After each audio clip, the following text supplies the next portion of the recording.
Hello friends, Shankar पळोवची आमच्या गोंया खातीर हांव जे उलयतां ते करतां आनी जे उलयना ते डेफिनेटली करतां.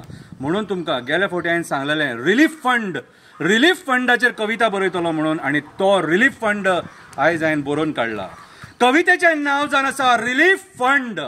एक वर्सा खूब पावस पडलो, उदकाचो स्तर खूपच वाडलो. कर्नाटकान पाणी सोडलें, आमचो काणकोण गांव बुडलो. लोकांची घरां मोडली, जनवरां सुद्दां उदकान बुडली. वायट परिस्थिती निर्माण जाली. सगळ्या गोंयच्या लोकांनी काणकोणच्या लोकांक मदत केली. हाताचें सरकार आसलें. लोकांक आदार दिवपाक फुडें सरले. लोकांक पैसे दिवपाक तयार झाले. पैसे दिवपाक लिडरांक फुडें काडले. एका आशेखोर मनशाक पैसे वाटपाक दिले. लोकांक ते पैसे वाट म्हणून सांगले. तेणे केन्ना पैसे पळोवंक नासले. पैसे पळोवन तेचे दोळे फुटले. असल्या परिस्थितीन मेल्यान ते जनतेक लुटले. असल्या वायट परिस्थितीन मेल्यान त्या जनतेक लुटले. ज्या टायमार गोंयचो लोक त्या लोकांक साथ दितालो, तेन्ना हो मेलो पैसे कशे खावपाचे तो विचार करतालो. तेका भुरग्यांची जाणट्यांची दया माया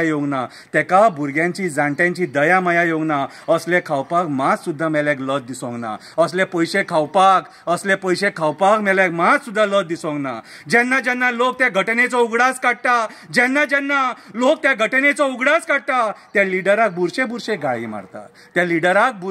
गाळी मारता. थोडे रडटा आनी थोडे श्राप दिता. ते म्हणटा त्या पैशान आमी श्रीमंत जावचे नासले. त्या वेळार ते पैसे खूब गरजेचे आसले. जे ह्या मेल्यान स्वता खाल्ले.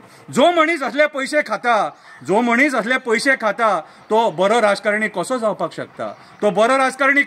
शकता. आयज सुद्दां तो तेच करता. लोकांच्या मोड्याचेर पैसे करता. ते पैसे पसपाक जाय म्हणून मागीर लोकांक सामाना